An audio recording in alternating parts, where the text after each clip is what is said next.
सिकंदर दादूच बैलानी सारा market हलवला।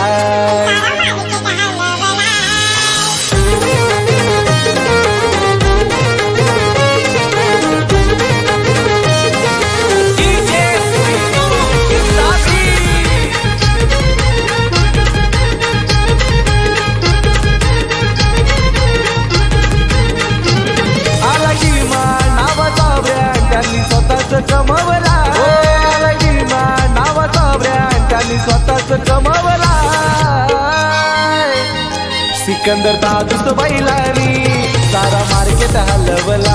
Builder group पोरवन वाल्यांनी market हलवला। सिकंदर दादूच बैलानी सारा मार्केट हलवला। बिल्डर ग्रुप पोरवन वाल्यांनी मार्केट हलवला।